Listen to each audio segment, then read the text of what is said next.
자, 시작. 율법에서 예고되고 복음에서 완전히 드러나신 예수님. 네. 율법에서 예고되고 그리고 복음에서 완전히 드러나신 예수님. 영화업자들은 영화 예고편을 만드는 일에 정성을 들인다고 합니다. 왜냐하면 예고편이 우선 재미있어야, 그래야 그 영화를 보고 싶을 거 아니겠습니까? 그러니까 영화를 꼭 보고 싶게끔 만들 그 흥미를 불러일으킬 그런 예고편을 만드는 거죠. 그래서 이 예고편은 분명해야 돼요. 이 영화가 뭘 말하려고 하는지 그 성격을 확실하게 보여줘야 됩니다. 이게 액션 영화인지 뭐 사랑 영화인지 이런 분명한 성격을 보여줘야 되죠. 그리고 그 예고편은 정확해야 돼요. 아무리 재미있고 아무리 멋있어도 이게 본 영화의 내용을 잘못 전달하게 된다면 이 예고편은 정말 이상한 예고편이 되는 거죠. 정말 난처한 일이지 않겠습니까? 그러니까 본 영화의 주제를 정확하게 예고해 줄 수 있는 예고편이 돼야 된다는 얘기입니다. 그러면서 사람들은 이 예고편을 보면서 본 영화에 대한 기대감을 갖게 되는 거죠. 그러면서 그 영화를 기다리는 거예요. 그리고서는 드디어 상영되는 날이 되면 그 영화를 보면서 예고편의 그 장면이 바로 이런 거였구나 라는 것을 본 영화를 보면서 무릅치는 거 아니겠습니까? 자, 그러면은 성경에서 율법이라는 것은 뭐와 같다라는 거예요? 예수 영화의 예고편과 같다라는 거예요. 율법이라는 것이. 그리고 복음이라는 것은 바로 뭐냐? 바로 그 예수 영화, 본 영화라는 겁니다. 지금 우리가 그 부분을 얘기하려고 하는 겁니다. 자, 제1절을 우리 같이 한번 읽어보겠습니다. 제1절입니다. 시작. 그리스도의 은총은 이미 율법에서 예고되었고 복음에서 완전히 드러났습니다. 그러니까 예수 그리스도의 은혜에 대한 내용이 이미 어디에서 예고가 되었다고요? 율법에서 이미 예고가 되어졌고, 그리고 그것이 어디에서 완전히 드러났다고요? 복음에서 완전히 드러나게 됩니다. 그러니까 구약시대 사람들은 예수 영화의 예고편을 보고 산 사람들이에요. 예고편. 그러니까 율법이 갖고 있는 여러 가지 속죄 의식, 또 희생 제사, 여러분 이 모든 것들이 하나의 예고편이라는 겁니다. 뭐에 대한 예고편이에요? 예수에 대한 예고편이에요. 그래서 그 예고편에도 지금과 같은 우리 신약 시대에 우리가 분명하고 완전하게 보고 있는 이 예수 그리스도의 모습이 희미하지만 어느 정도는 뚜렷이 나타나고 있다는 얘기입니다. 이 얘기를 말라기 선지자와 베드로 사도의 이 말을 한번 비교하면서 우리가 구약과 신약과의 그 관계를 한번 살펴볼 건데, 그러면 이제 더 분명해져요. 자, 말라기는 자기가 죽은 이후로 선지자라는 직분이 중단될 거라는 것을 알았어요. 그래서 모세의 율법을 계속 더 열심히 지켜라. 이게 이제 말라기 선지자가 유대인들에게 명령을 합니다. 그런 다음에 무슨 얘기를 했냐? 오늘 본문의 이야기를 한 거예요. 다시 한번 읽어볼까요? 말라기 4장 2절 시작. 내 이름을 경외하는 너희에게는 공의로운 해가 떠올라서 치료하는 광선을 비추리니 너희가 나가서 외양간에서 나온 송아지같이 뛰리라. 뭐가 떠오르리라? 공의로운 해가 떠오르리라. 여러분 이게 무슨 말이에요? 율법은 유대의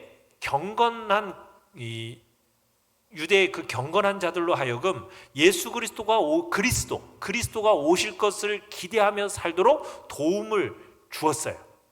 그렇지만 장차 그리스도께서 실제로 오실 때 비로소 세상을 훨씬 더 밝은 빛을 보게 될 거라는 것으로 공의로운 해가 떠오를 것이라는 이야기를 한 겁니다.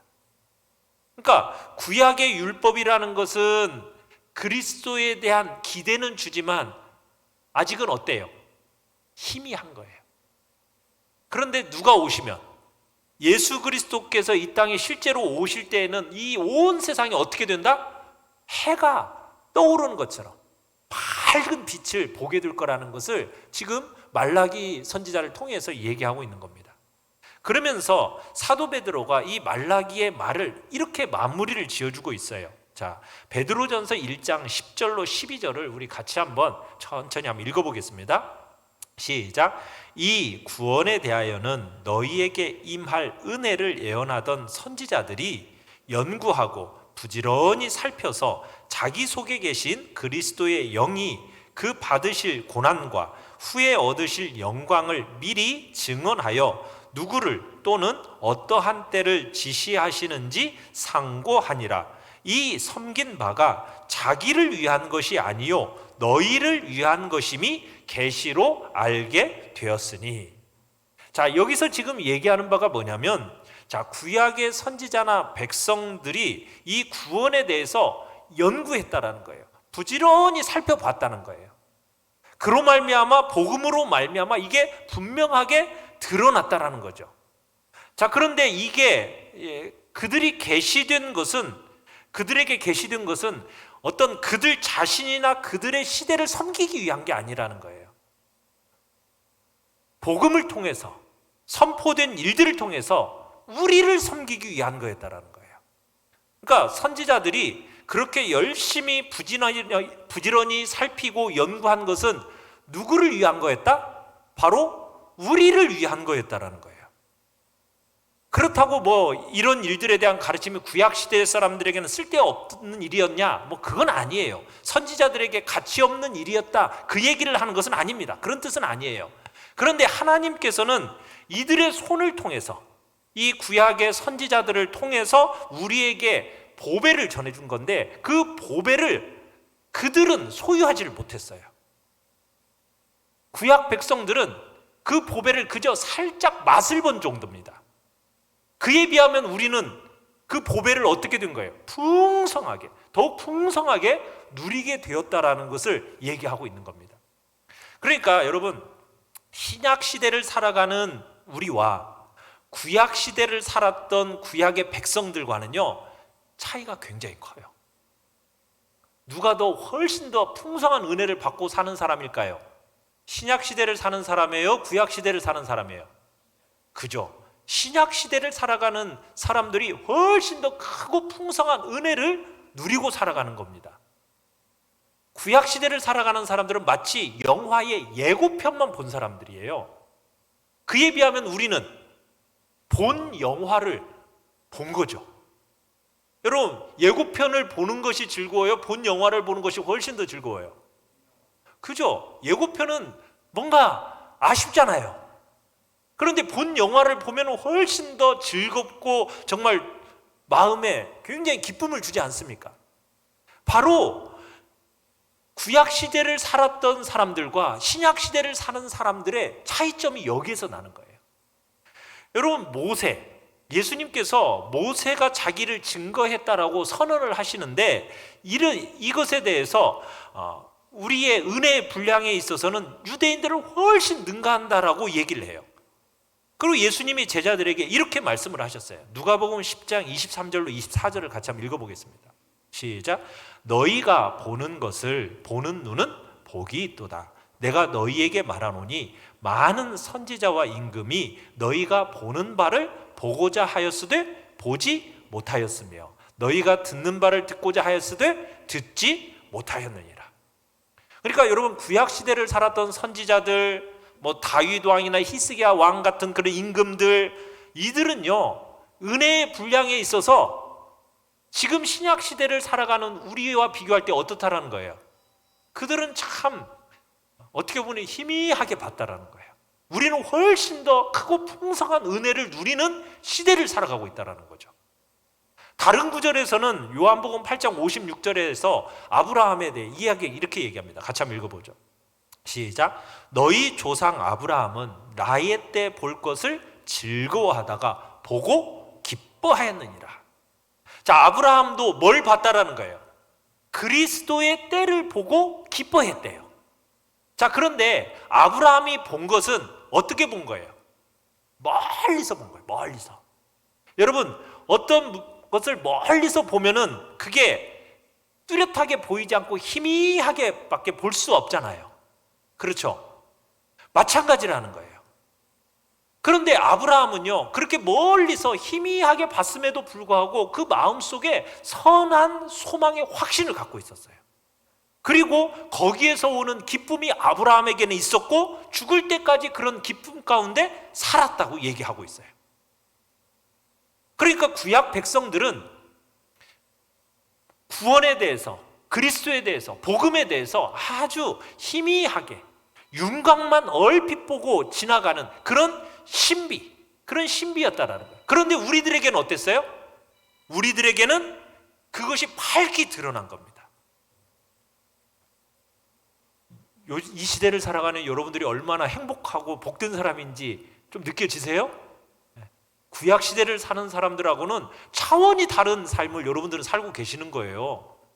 히브리서 기자가 이 점을 분명하게 설명을 해줘요. 히브리서 1장 1절 2절 같이 한번 읽어봅니다. 시작. 옛적에 선지자들을 통하여 여러 부분과 여러 모양으로 말씀하신 하나님이 이 모든 날에 마지막에는 아들을 통하여 우리에게 말씀하셨으니.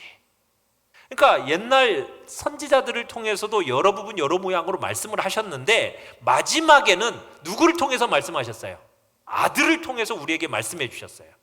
오늘날 우리에게 하나님의 영광의 광채시요 그 본체의 형상이신 그 독생자께서 그 옛날 유대인들에게도 알려는 주셨죠.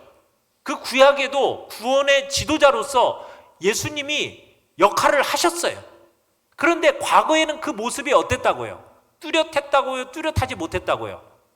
뚜렷하지 못했어요. 희미하게만 보였어요. 그림자처럼 되어 있었어요. 자, 그런데 그리스도께서 자기 자신의 모습을 실제로 드러내 보이셔 주신 거예요. 그러면서 이제 대낮처럼 밝게 드러나게 된 겁니다. 오늘 이 시대는 우리는 밝게 드러난, 대낮처럼 밝게 드러난 시대를 살아가고 있는 거예요. 그러니 여러분, 이 시대를 살아가는 여러분들은 얼마나 행복자입니까? 모든 것을 다 밝게 알게 된 시대를 살아가고 있으니, 그러면은 여러분 이런 상태 속에서 여러분들은 여러분의 신앙 속에서 기쁨, 행복이라는 것은 여러분 구약 시대를 사는 사람들보다 어떠해야 돼요? 더 크고 더 풍성해야겠죠? 그렇게 살고 계십니까? 그렇지 못하면은 아직도 눈먼 상태 가운데 있다고 하면은 얼마나 배은망덕한 짓이에요. 얼마나 부패한 것이 굉장히 역겹고 가증스러운 것이냐고요. 그런데 왜 그렇게 사람들이 보질 못해요? 바울이 그렇게 얘기를 했어요. 고린도후서 4장 4절에서 같이 한번 읽어봅니다. 시작. 이 세상의 신이 믿지 아니하는 자들의 마음을 혼미하게 하여 그리스도의 영광의 복음의 광채가 비치지 못하게 함이니. 지금 미혹하는 영, 세상 신이 사람들의 마음을 딱 가리워가지고 이 복음의 영광의 광채가 막 대낮처럼 막 비추이고 있는데 그것을 지금 못 보고 있다라는 거죠. 여러분들에게는 그 어두움이 싹 거쳐지고 지금 영광의 복음의 광채가 대낮처럼 밝게 비춰지고 계시죠. 복음의 안에서 지금 이 예수 그리스도의 신비가 밝게 드러났다는 얘기입니다. 드디어 지금 본 영화가 상영된 거예요. 물론 뭐 넓은 의미로 보면 구약시대 하나님의 백성들에게도 하나님께서 그 긍휼을 베풀어 주셨고 아버지다우신 그 사랑을 그들에게 증언해 주셨어요. 구약시대 때도 물론 있습니다. 그래서 넓은 의미로 보면 그것도 복음이라고 말할 수 있지만 좀 더 높은 의미로 볼 때 복음이라는 것은 뭘 얘기하는 거예요? 그리스도 안에서 드러난 은혜의 선포, 이게 바로 복음, 이렇게 얘기를 하거든요. 그래서 그리스도와 사도들은 그런 의미에서 복음이라는 말을 사용을 한 겁니다. 바울이 디모데후서 1장 10절에서 이렇게 얘기를 해요. 같이 한번 읽어보겠습니다. 시작. 이제는 우리 구주 그리스도 예수의 나타나심으로 말미암아 사망을 패하시고 복음으로써 생명과 썩지 아니할 것을 드러내신지라. 우리 구주 예수 그리스도가 나타나심으로 말미암아 뭘 패하시고 사망을 패하시고 복음으로써 생명과 썩지 아니할 것을 드러내셨다라는 거예요. 그러니까 하나님의 아들, 그분이 육신을 입으시기까지는 뭐 구약의 백성들이 뭐 사망의 그늘 아래 갇혀 있었다, 그런 뜻은 아니에요. 바울이 여기서 얘기하고 싶은 얘기는 뭐냐면 복음이 지니는 그 존귀한 특권을 말하고 있는 거예요. 복음이 지니는 존귀한 특권. 그러니까 복음이야말로 정말 비범한 새로운 사신이에요. 사신. 그 사신으로서 하나님께서 전에 약속하셨던 것을 복음을 통해서 지금 성취하셨다라는 것을 가르치고 있는 거죠. 그래서 신자들은 고린도후서 1장 20절에서 이런 얘기를 해요. 하나님의 약속은 얼마든지 그리스도 안에서 뭐가 된다? 예가 되고 아멘이 된다. 여러분, 이 바울의 말은 진짜입니다. 이 약속들이 그들의 마음속에 인쳐진 바 되었기 때문에 이 약속은 진짜예요. 자, 그런데 그리스도께서 육체 가운데서 우리의 구원의 모든 것을 이루어내셨어요. 그리고 실체를 생생하게 드러내 주셨어요. 자, 그래서 여러분, 예수님이 뭐라고 분명하게 요한복음 1장 51절에서 얘기하냐면 이렇게 얘기를 하고 있어요. 같이 한번 읽어보죠. 시작. 하늘이 열리고 하나님의 사자들이 인자 위에 오르락 내리락 하는 것을 보리라. 여러분, 이 이미지가 어디서 본 이미지죠? 오르락 내리락, 사닥다리 타고 오르락 내리락 하는 거, 그죠? 야곱의 이야기에서 나오죠. 자, 이것이 상징하는 말을 예수님께서 말씀하신 거예요. 예수님이 오신다는 것이 얼마나 굉장한 일인가, 이것을 우리에게 가르쳐 주신 거죠. 예수님이 오심으로 말미암아 하늘문이 열려진 거예요. 예수님은 하늘과 땅을 연결해 주는 뭐가예요? 사닥다리예요. 그래서 예수 그리스도를 말미암아 우리가 하늘문을 열고 오르락 내리락 하는, 한 사람 한 사람이 그리로 천국으로 하늘로 들어갈 수 있게 되었다라고 말씀하고 계시는 거예요. 여러분, 우리에게 전해진 이 복음이 얼마나 우리에게 놀라운, 정말 밝고 환하고 영광스러운 그 은혜를 풍성하게 우리에게 보여주고 있습니까? 여러분, 그 은혜를 이 신약 시대를 살아가는 여러분들은 누리고 계십니까? 구약 시대를 살아갔던 사람들과는 여러분 차원이 다른 인생을 여러분들 살고 계신다라는 것을 여러분들이 알고 그 은혜에 감사하고 감격하고 기뻐하고 즐거워하고 그 은혜, 풍성한 은혜의 자리로 여러분들이 힘써 들어가셔야 되는 거예요. 아직도 희미하게 멀리서 보는, 여러분 그런 시대를 살아가는 우리가 아니란 얘기입니다. 제 2절, 좀 덥죠? 더우니까 졸리시죠? 하나는 꺼주세요. 하나는 너무 더운 것 같아. 다 끄지 마시고요, 하나만 끄세요.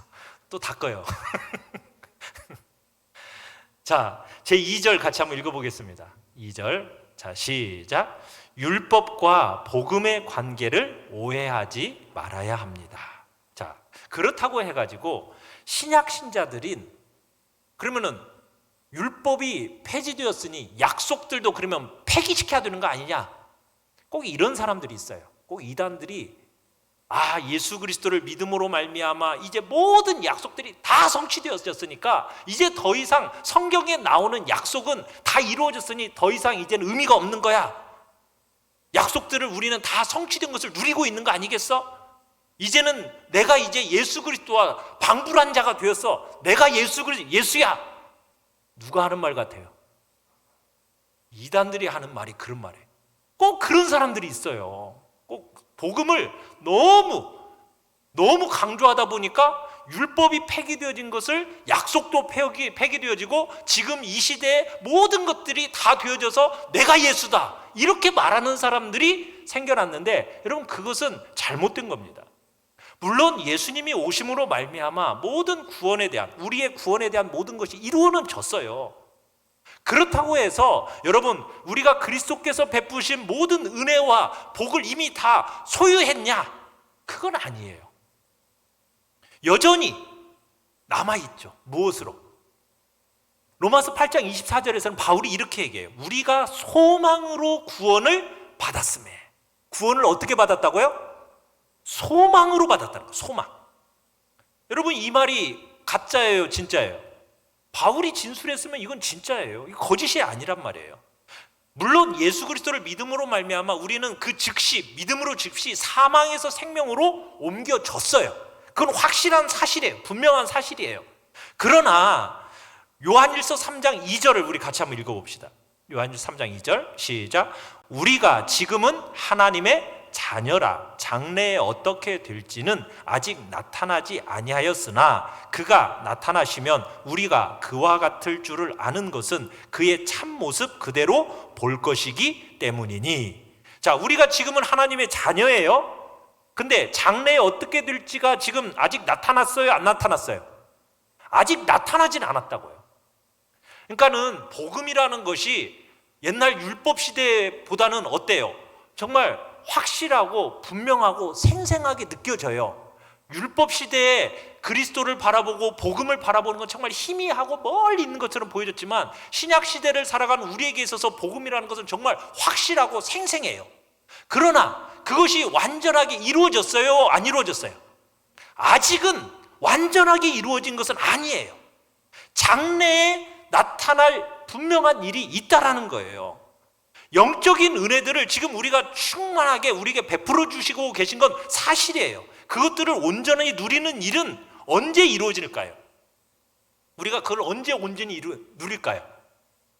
이 썩을 육체를 벗어나서 우리보다 먼저 가신 예수 그리스도의 영광으로 변화되어질 때, 그때 우리가 완전하게 누리게 되는 거예요.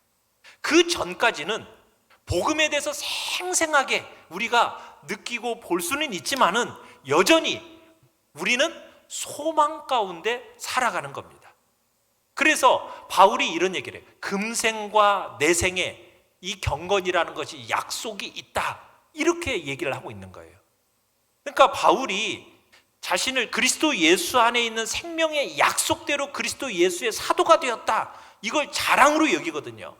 그러면서 다른 구절에서도 구약의 백성에게 주어진 것과 똑같이 우리들에게도 약속이 주어져 있다, 이렇게 가르치고 있는 겁니다.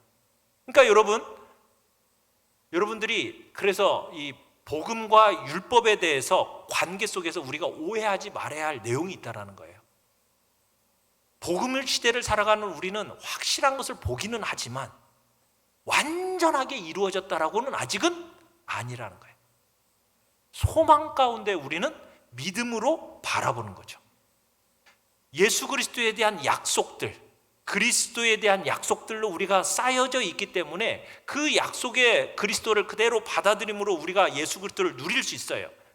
그러면서 우리의 마음속에 예수 그리스도께서 거하시지만, 그렇지만 고린도후서 5장 6절 7절처럼 이렇게 얘기를 하는 겁니다. 같이 한번 읽어보죠.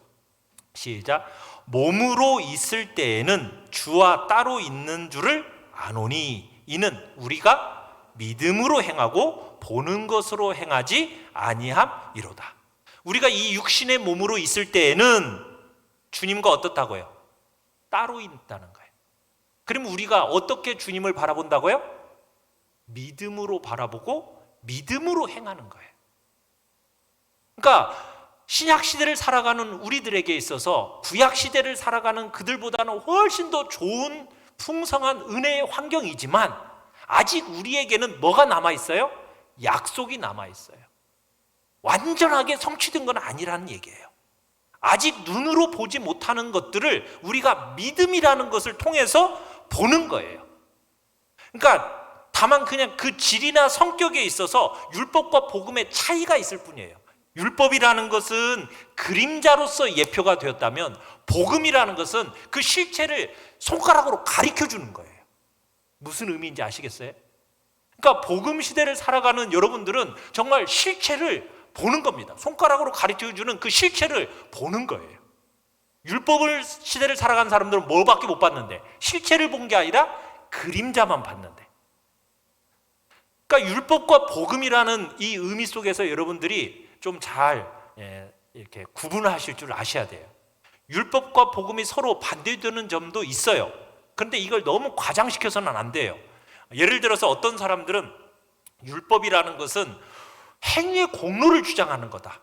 복음이라는 것은 거저 주시는 은혜를 강조하는 거다. 이렇게 하면서 율법과 복음을 비교합니다. 율법은 뭘 강조해요? 행위와 공로를 강조해요. 그런데 복음은요? 복음 뭘 강조하죠? 은혜로 거저 주시는 은혜를 강조를 해요. 왜냐하면 바울이 이런 식으로 비교를 많이 해놨어요. 여러분들이 이렇게 서신서를 읽다 보면은 이 부분들이 많이 나와요. 근데 바울이 종종 율법을 뭐라고 이렇게 사용을 하고 있느냐면 하나님이 우리에게 요구하신 완벽한 의로운 삶의 규범, 이런 식으로 정의를 내렸어요. 율법이란 뭐냐? 하나님이 우리에게 요구하시는 완벽한 의로운 삶의 규범. 자, 그런데 그 완벽한 율법의 표준을 우리에게 요구하시는데 거기에서 완전히 복종하지 않으면 어떻게 된다? 삶의 소망의 여지가 없다. 거기서 조금 눈곱만큼이라도 빗나가면 그 사람에게는 저주가 내린다. 이게 이제 율법에서 요구하는 표준입니다. 자, 왜 그렇게 바울이 율법에 대해서 무섭게 얘기를 했어요? 이유는 뭐예요? 하나님의 은혜를 강조하기 위해서예요. 하나님의 은혜. 율법을 지키면은 율법의 상급이 약속되어 있어요. 그런데 우리 인간은 너무 약하고 악하기 때문에 거기에 그 상급을 받을 만한 자격이 있는 사람이 있어요, 없어요? 그런 사람이 아무도 없는 거예요. 어디에도 없어요. 사람은 오직 무엇을 입어야만 되는 거예요? 하나님의 은혜를 입어야 값없이 그런 사람에게 받아들여지고 그 용서하심을 받아서 의로운 자로 인정될 수 있다는 거.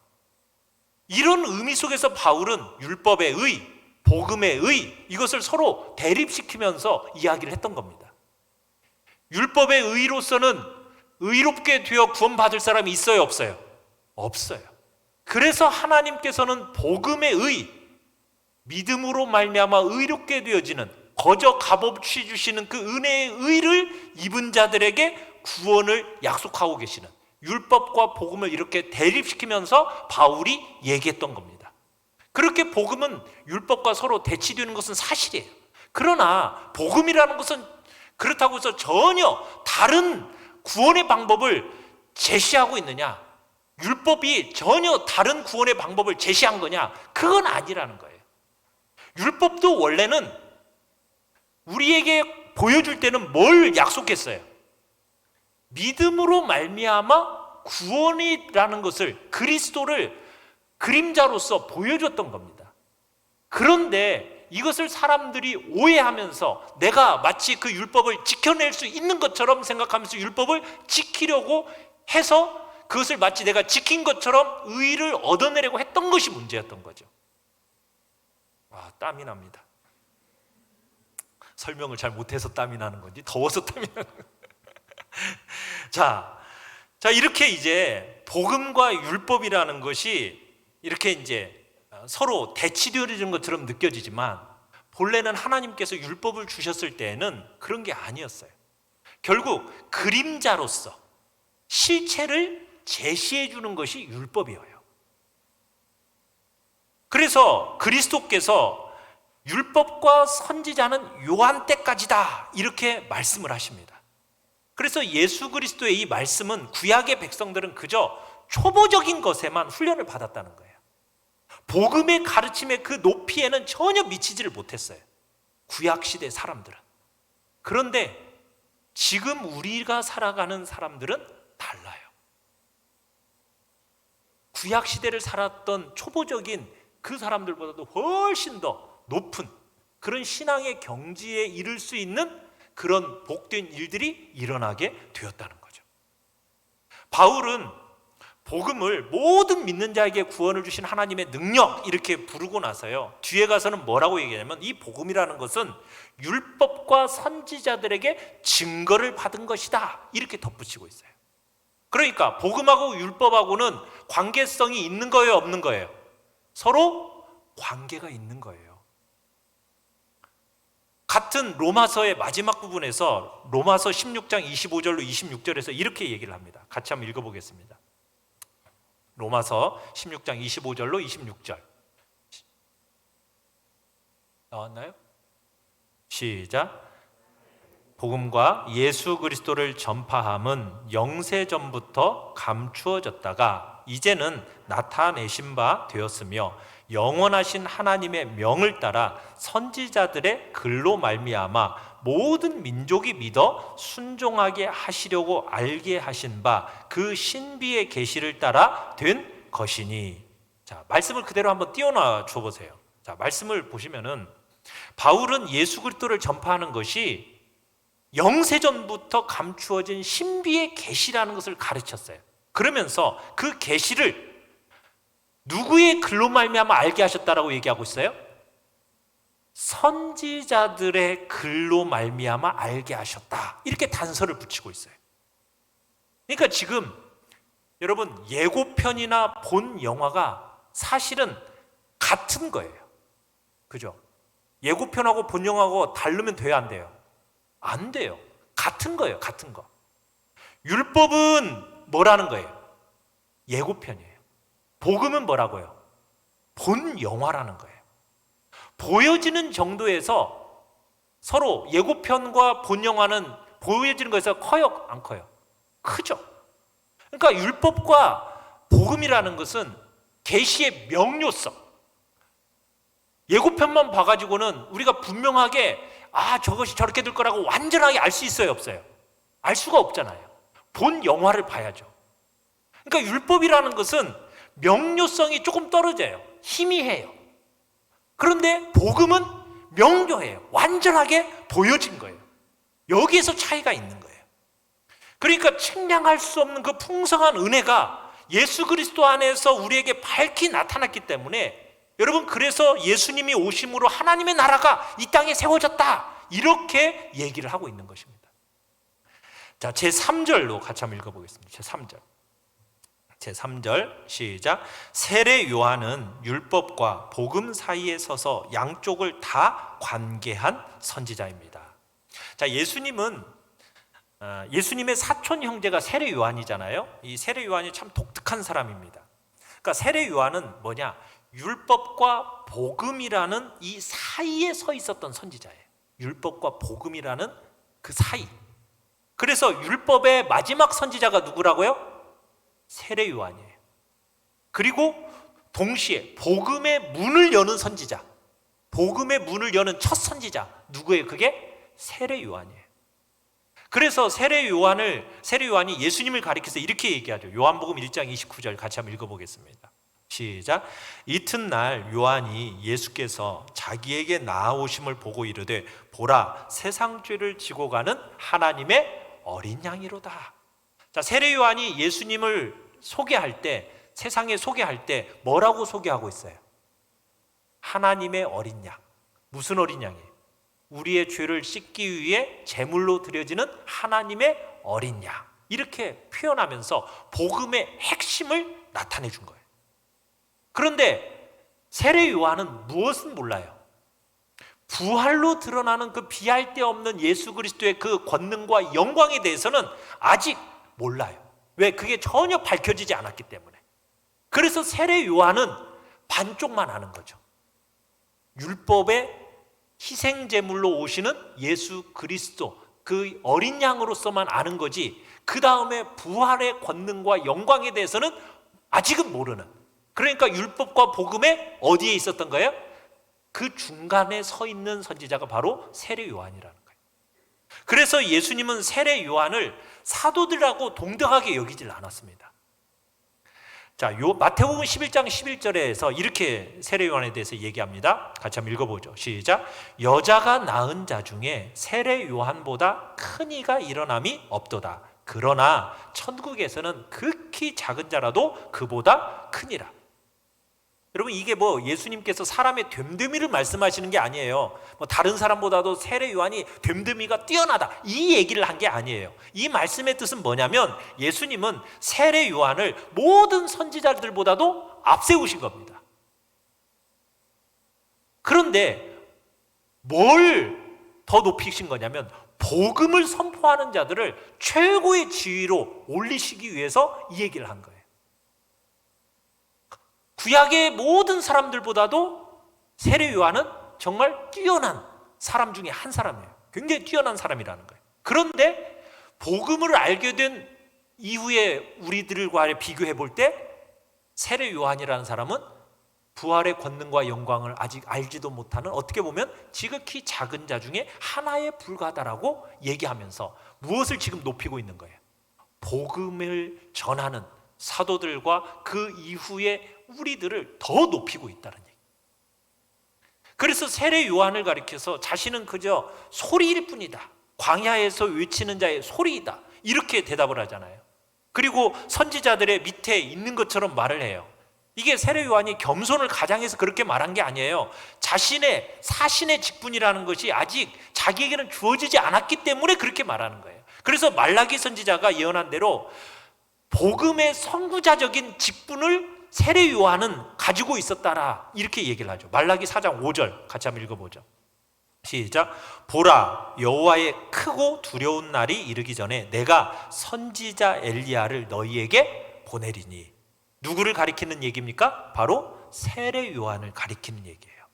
그러니까 세례 요한의 사역의 전 과정을 통해서 그가 한 거라고는 뭐밖에 없느냐면 예수 그리스도를 위해서 제자들을 예비한 거, 이거밖에 없어요. 그래서 세례 요한은 이사야 선지자의 그 구절을 인용하면서 자신이 하나님께서 명령하신 사명은 바로 뭐 하는 거예요? 길을 도두고 오실 자를 길을 예비하고 준비하는 거라는 거였어요. 그래서 제자들을 잘 해서 예수님께로 넘겨주는 역할. 그리고 또 한 게 뭡니까? 세례라는 것을 주어서 이제 그 이후에 제자들이 줄 세례를 미리 준비시켜주는 일을 바로 이 세례 요한이 했던 겁니다. 그래서 예수님이 세례 요한을 가리켜서 뭐라고 불렀냐면 요한복음 5장 35절에서 이렇게 얘기를 해요. 같이 한번 읽어보죠. 시작. 요한은 켜서 비추이는 등불이라 너희가 한때 그 빛에 즐거이 있기를 원하였거니와. 자, 요한을 가리켜서 뭐라고 얘기하고 있어요? 비추이는 등불이다. 그러니까 스스로 빛을 발하는 발광체가 아니라 비추이는 등불일 뿐이라는 거예요. 밝은 대낮이 아직 오지 않았기 때문에 세례 요한에 대해서 이렇게 얘기하는 겁니다. 그래서 세례 요한은 복음을 선포하는 자의 대열에서는 그렇다고 해서 제외되었다, 이 얘기는 하는 건 아니에요. 왜냐하면 동일하게 세례를 베푸는 자리에 이제 어떻게 보면은 세례 요한으로부터 시작이 되기 때문입니다. 그래서 우리가 오늘 이야기를 통해서 율법이라는 것은 복음의 뭐다? 예고편이다. 복음은 율법의 본 영화다. 여러분들이 이것을 딱 마음에 새기고 성경을 보실 필요가 있어요. 그러니까 구약이라는 것은 신약을 기대하게 만들어줍니다. 신약은 구약을 이해하게 해주는 거예요. 여러분, 그래서 성경을 읽을 때 구약만 읽어서도 안 되고 신약만 읽어서도 안 돼요. 구약과 신약을 함께 읽으면서 구약을 읽으면서 어떻게 오실지에 대한 그 기대를 가지고 구약을 읽어야 되고, 신약을 읽으면서는 여러분들이 구약의 것을 이해하고 그것을 해석해내는 그런 방식으로 여러분들이 성경을 읽어야 되는 겁니다. 율법 시대에 살았던, 구약 시대에 살았던 사람들은 마치 호롱불을 들고 밤길을 가는 자들이었다면, 여러분 신약 시대를 살아가는, 복음 안에서 살아가는 우리들은 지금 공의로운 해가 둥실둥실 떠오르는 대낮에 지금 길을 가고 있는 거예요. 그 정도로 구약과 신약 시대를 살아가는 사람들의 차이가 크다는 거예요. 그러면은 여러분 구약 백성들보다도 여러분들은 이 시대를 어떻게 사셔야 되겠어요? 훨씬 더 기쁘고 감격스럽고 그러면서도 더 거룩한 삶을 살아야 되지 않겠습니까? 그죠? 사랑하는 성도 여러분, 신약 시대를 살아가는 여러분들은 구약 시대를 살았던 백성들보다 훨씬 더 정말 크고 풍성한 은혜를 지금 풍성 은혜 가운데 살고 있는 사람들이라는 거예요. 여러분 그거 아셔야 된다는 얘기예요. 아브라함보다도, 모세보다도. 여러분 아브라함, 모세 같은 그 정말 위대한 선지자들, 엘리야 같은 선지자들도요, 다 멀리서부터 희미하게 윤곽만 보고 얼핏 보고 지나간 그 신비입니다. 그 신비를 여러분들은 지금 어떻게 누리고 있어요? 밝히 드러나고 풍성하게 누리고 있다는 거예요. 대낮처럼 밝게 드러난 여러분 오늘 이 시대를 살아가면서 여러분 희미하게밖에 볼 수밖에 없으면서도 선한 소망의 확신 가운데 죽을 때까지 기쁨으로 살았던 그 사람들보다 우리가 더 감격스럽고 기쁘고 정말 더 거룩하게 살아야 되지 않겠습니까?